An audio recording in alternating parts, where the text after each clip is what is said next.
Swastiastu. Perkenalkan, nama saya Rafli Nana Prastia dengan NIM 05531. Ini saya akan presentasikan tentang manufaktur.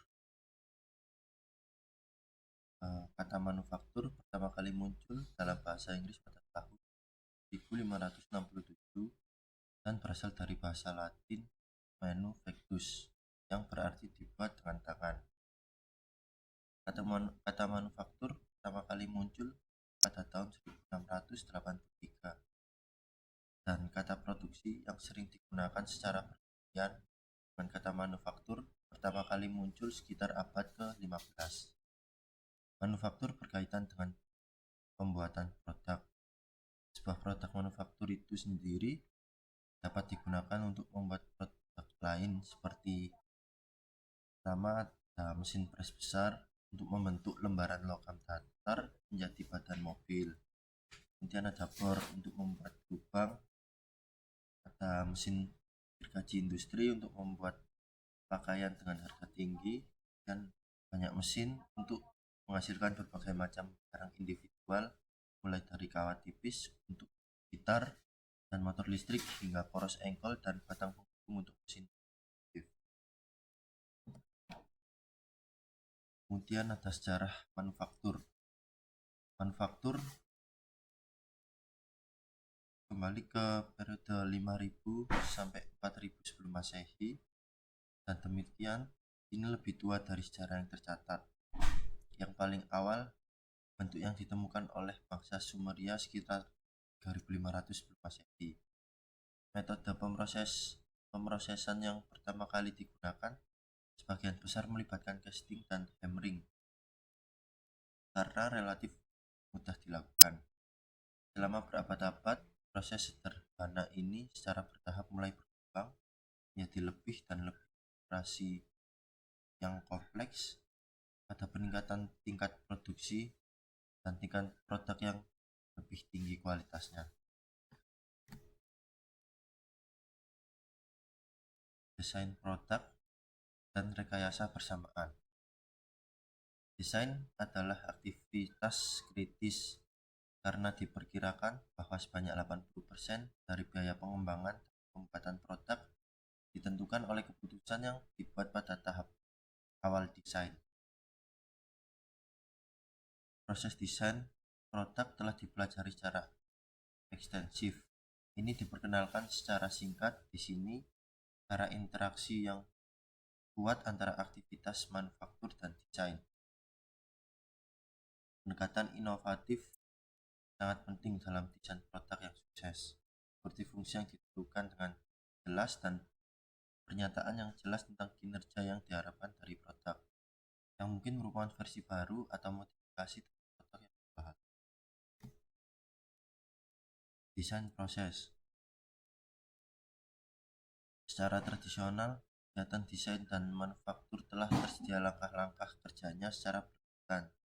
Akan tetapi dalam prakteknya akan ada beberapa penyesuaian sesuai dengan kondisi lapangan pada saat itu, seperti menggunakan bahan yang berbeda seperti polimer atau keramik, bukan logam. Kemudian menggunakan bahan yang sama tapi dalam kondisi yang berbeda, seperti bahan yang lebih lembut daripada bahan yang lebih keras, atau bahan yang permukaan akhir yang lebih halus. Kemudian memodifikasi desain komponen untuk membuatnya lebih mudah, lebih cepat, dan lebih murah. Rekayasa bersamaan didorong terutama oleh industri elektronik konsumen. Tren yang berkelanjutan sedang berlangsung untuk membawa produk ke pasar secepat mungkin untuk mendapatkan presentase pangsa pasar yang lebih tinggi, dan dengan demikian meningkatkan keuntungan. Dari tahap awal desain dan rekayasa produk, semua disiplin ilmu yang relevan sekarang terlibat secara bersamaan. Akibatnya, setiap iterasi yang mungkin harus dilakukan akan membutuhkan upaya yang lebih kecil, dan dengan demikian menghasilkan waktu yang jauh lebih sedikit daripada yang terjadi pada pendekatan tradisional untuk desain. Sebagai contoh, manfaat rekayasa konkuren. Satu perusahaan otomotif mengurangi jumlah komponen di salah satu mesinnya sebesar 30%, menurunkan bobot mesin sebesar 25%, dan mengurangi waktu pembuatannya sebesar 50%. Saran kehidupan. Dalam rekayasa bersamaan, desain dan pembuatan produk diintegrasikan dengan tujuan untuk mengoptimalkan semua elemen yang terlibat dalam siklus hidup produk. Siklus hidup produk baru umumnya terdiri dari 4 tahap, yaitu yang pertama startup produk, kemudian pertumbuhan produk yang cepat di pasar, kemudian kematangan produk, lalu ada penurunan. Akibatnya, rekayasa siklus hidup mengharuskan seluruh umur produk dipertimbangkan, mulai dengan tahap desain dan melalui produk, produksi, distribusi, penggunaan produk, dan akhirnya daur ulang atau pembuatan produk. Kemudian desain untuk pembuatan, perakitan, pembongkaran, dan layanan. Design for Manufacture atau DFM adalah pendekatan komprehensif untuk mengintegrasikan proses desain dan metode produksi, bahan, perencanaan proses, perakitan, pengujian, dan jaminan kualitas.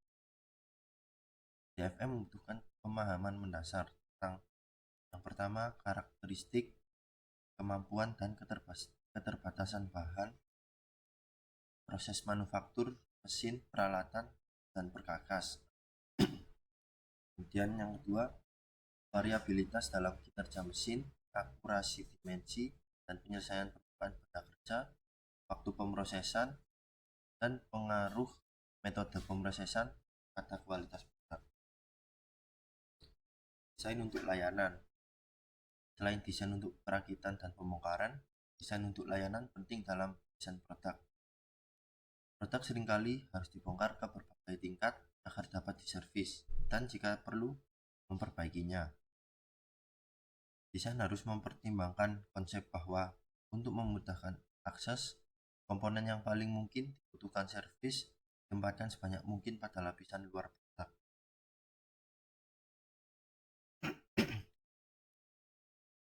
Desain dan manufaktur ramah lingkungan.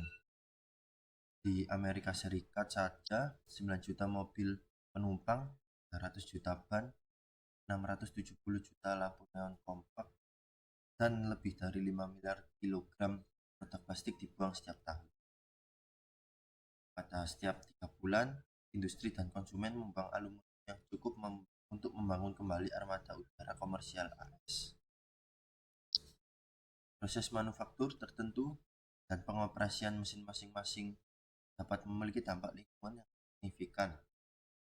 Operasi manufaktur umumnya menghasilkan beberapa limbah seperti pelumas dan pendingin dalam pengerjaan logam dan operasi permesinan. Kemudian ada cairan dari proses seperti perlakuan panas dan pelapisan. Kemudian ada pelarut dari operasi pembersihan. Lalu ada asap dan polutan dari tungku dan gas dari pembuangan bahan bakar fosil. Dampak merugikan dari kegiatan ini, kerusakannya terhadap lingkungan kita dan ekosistem bumi, pada akhirnya pengaruhnya terhadap kualitas hidup manusia sekarang diakui dan dihargai secara luas. Kekhawatiran pertama melibatkan pemanasan global, gas rumah kaca, yaitu karbon dioksida, metana, dan nitrous oxide, dan asam, penipisan ozon, limbah berbahaya, polusi air dan udara, dan rebusan kontaminan sumber air. Istilah desain dan manufaktur hijau sekarang umum digunakan di semua kegiatan industri, dengan penekanan utama pada desain untuk lingkungan. Juga disebut desain dan manufaktur yang sadar lingkungan. Pendekatan ini mempertimbangkan semua kemungkinan dampak lingkungan yang merugikan dari bahan, proses, operasi, dan produksi, sehingga semuanya dapat diperhitungkan sedini mungkin dari desain dan produksi. Pemilihan bahan. variasi bahan yang semakin beragam sekarang, masing-masing jenis memiliki sifat material dan karakteristik manufaktur, keunggulan dan keterbatasan, bahan dan biaya produksi, kemudian aplikasi konsumen dan industri. Seiring perkembangan baru yang berlanjut, pemilihan bahan yang sesuai untuk aplikasi tertentu menjadi lebih menantang. Juga ada yang terus berubah, tren substitusi bahan didorong tidak hanya oleh pertimbangan teknologi, melainkan juga oleh ekonomi. Sifat bahan itu ada sifat mekanik yang menarik dalam manufaktur, umumnya meliputi kekuatan, kebetan, kekerasan, ketangguhan, elastisitas, kelelahan, dan mulur. Kemudian ada sifat fisika adalah massa jenis, panas jenis, pemuaian, dan konduktivitas termal, titik leleh, dan sifat listrik dan magnet. Lalu untuk sifat kimia meliputi oksidasi, korosi, degradasi, toksisitas, dan sifat mudah terbakar. Sifat-sifat ini memainkan peran penting di lingkungan yang tidak bersahabat seperti korosif dan normal. Kemudian ada sifat manufaktur, menunjukkan apakah bahan tertentu dapat dicor, dibentuk, dikerjakan dengan mesin, dan disambung. Ketersediaan dari aspek ekonomi, dari pemilihan material, sama pentingnya dengan pertimbangan teknologi. Dengan demikian, ketersediaan bahan menjadi perhatian utama dalam manufaktur.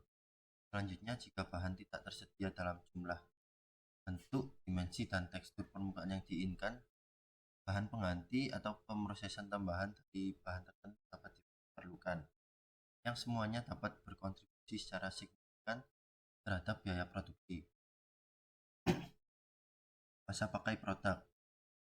Kita semua pernah mengalami masa pakai produk yang tidak, yang tentunya karena berbagai faktor seperti pemilihan bahan yang tidak tepat, pemilihan metode produksi yang tidak tepat, suku cadang yang rusak atau cacat yang disebabkan oleh manufaktur, dan pemeliharaan yang buruk, dan substitusi material dalam produk. Banyak substitusi sering dibuat dalam bahan, sebagaimana dibuktikan dengan inspeksi dan perbandingan sederhana produk umum seperti peralatan rumah tangga, peralatan olahraga, atau mobil sebagai ukuran tantangan yang dihadapi dalam substitusi material.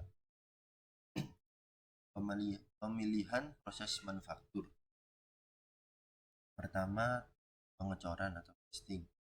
Kedua, forming and shaping seperti penggulungan, penempaan, ekstrusi, menggambar, membentuk lembaran, metalurgi serbuk, dan pencetakan.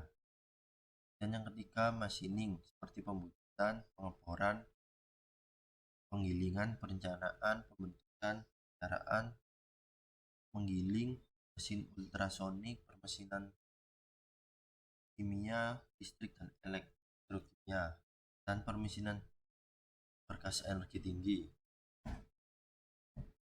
Ini juga kategori cukup mencakup micromachining untuk memproduksi suku cadang ultra presisi. Dan yang keempat, penggabungan seperti pengelasan, mematri, nyolder, ikatan difusi, perkatan ikatan, dan penyambungan mekanis.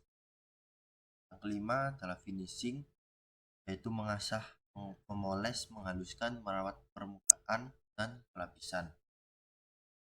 Dan yang terakhir, fabrikasi mikro dan fabrikasi nano, yaitu teknologi yang mampu memproduksi komponen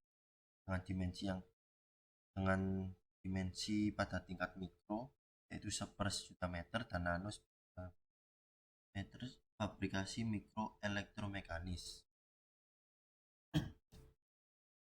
Jenis produksi.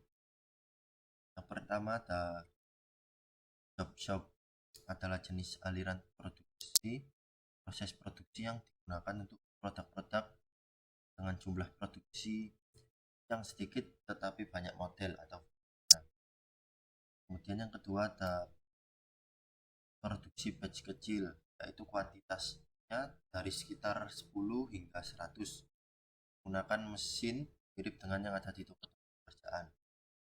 Kemudian yang ketiga ada batch production, yaitu adalah sistem produksi yang termasuk repetitive production, yaitu produksi yang berulang. Metode produksinya mirip dengan proses produksi dengan sistem job shop.